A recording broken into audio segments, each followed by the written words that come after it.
Satnam and happy Wednesday. Wow, how are you all doing? Are you keeping up? Are you doing the sadhana? So I want to talk about a couple things with this sadhana. First of all, the physicality of Subang Kriya. Our physicalness is our earthness. You know, I love watching Mahan in the garden and the physicalness of it. And, you know, for myself, I need to do this Kriya.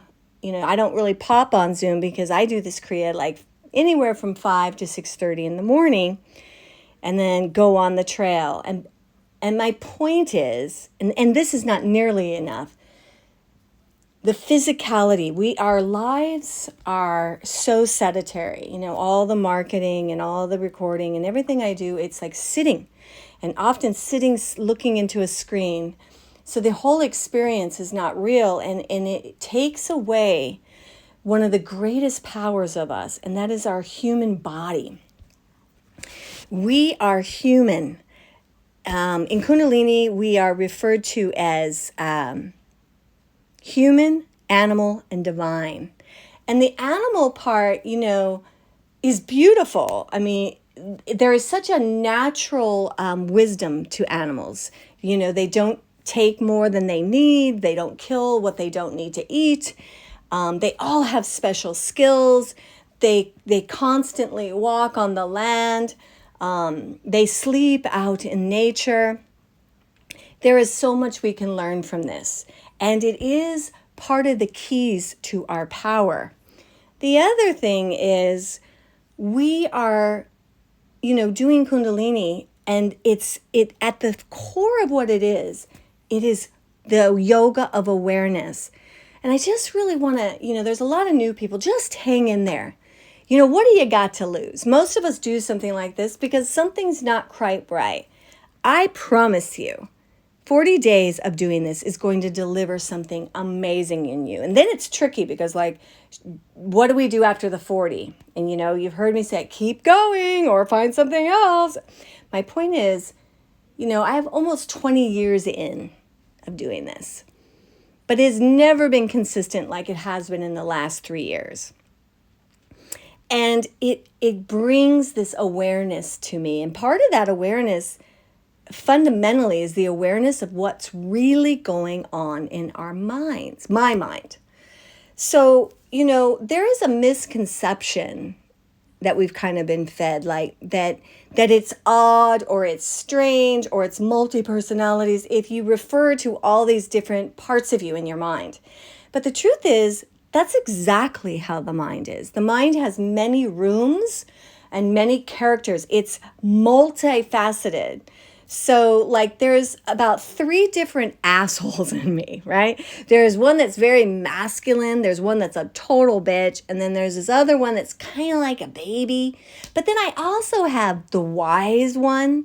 I have like a father wisdom, and I have like the wise grandmother in me.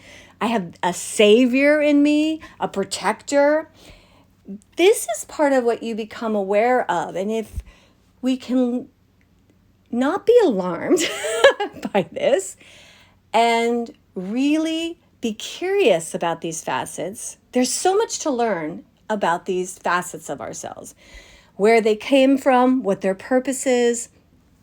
And then you circle back to the soul, like what is the one of the main purposes of the soul is the container of all of that.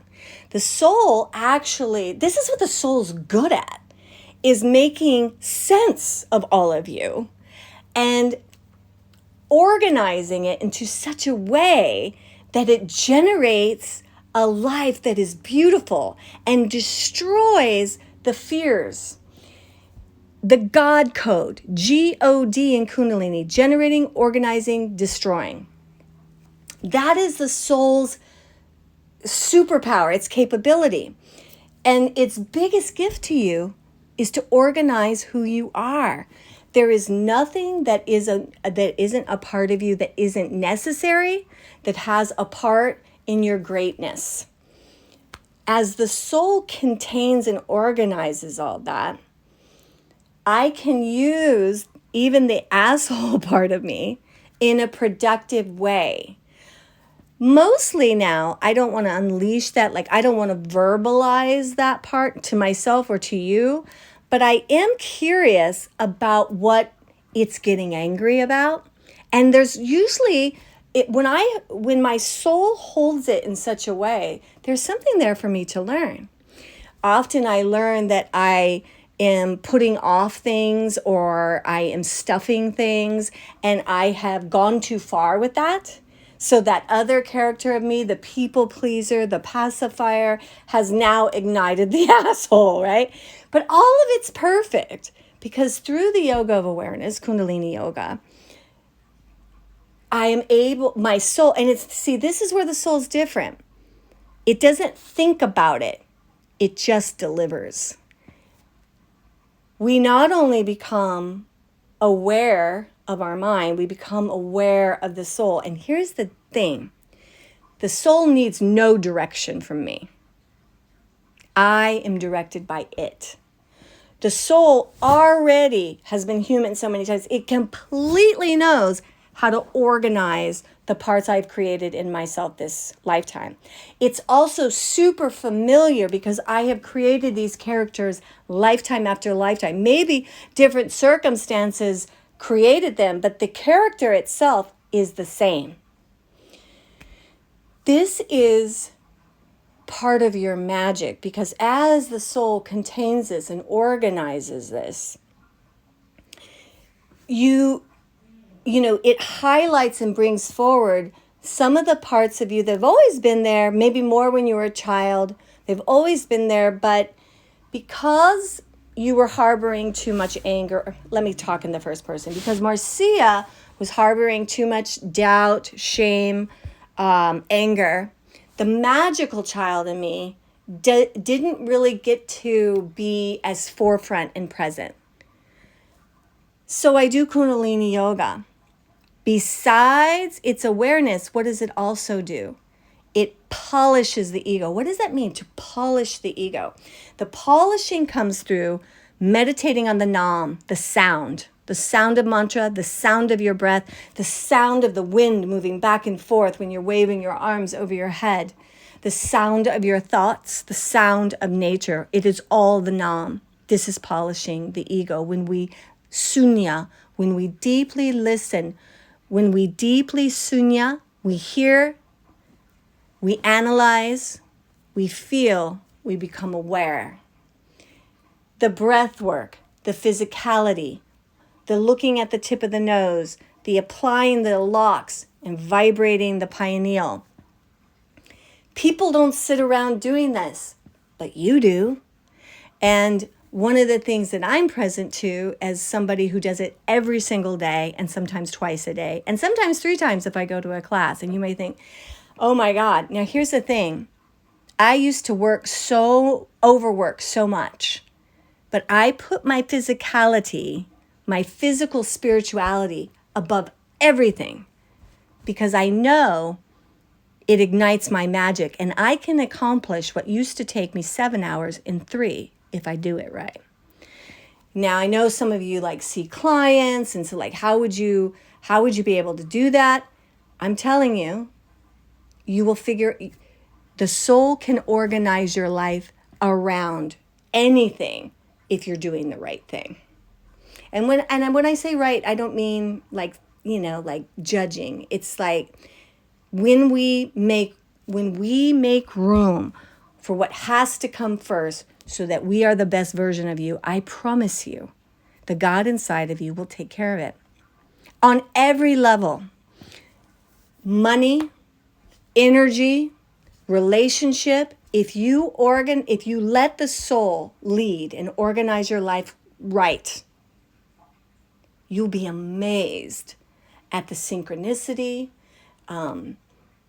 It may be that you are going to be able to do group client and charge way more. Who knows? I don't know your circumstances, but I do know in my own life, my soul is amazing. And so is yours. Our souls are the great giver. We are a part of the overarching mind of God. And like any mind, there's a lot of negative parts, but there's a lot of magical parts. And that's, in some way, when you look at the world, it's like looking at God's mind. It's our job as yogis to amplify the soul, to do the yoga so that the ego can get under it. The ego's never going to go away. There's nothing wrong with the ego. In fact, it's really important you understand all the facets of your ego, because your ego was specifically designed to enlighten all of its pain, all of its weird characters, and all of its great characters. Because inside of us, we're like the tarot. There is the high priestess inside of you, and there's the devil, right? There is the victory of the chariot, right? And there's the lost one, the fool. It all resides in us. The thing about the soul, though, it's different than the mind. Nothing is good or bad. Everything is usable. Nothing gets thrown out and nothing goes to waste, because it is the bringing together, the organizing of it. And that's exactly what your sadhana helps your soul do. These movements with the arms and the hud, hud, hud, activating the Christ consciousness by where the tongue is tipping. This God, God, God. It also uses the tongue in a very similar way, but it's also for Americans, when we're going God, God, it is triggering an old wound and healing it. Like, it's okay to say God. It's okay to get mad at God. It's okay to love God. What is ultimately done for me is I have the most intimate relationship with God than I ever have. And God is multifaceted, right? For me, it is the stars, God, God, God. It is Mother Mary and Mary Magdalene. It is the Sophia. It is this cosmic mind. It is Yeshua. It is Nanak. It is me. This is magical, this Kundalini practice. Stay with it. You're on to something. I'm going to teach tonight at 6:30, and I'm going to lead the meditation at 6 p.m. Tony will be teaching at 9:30 a.m. And we love you so, so much.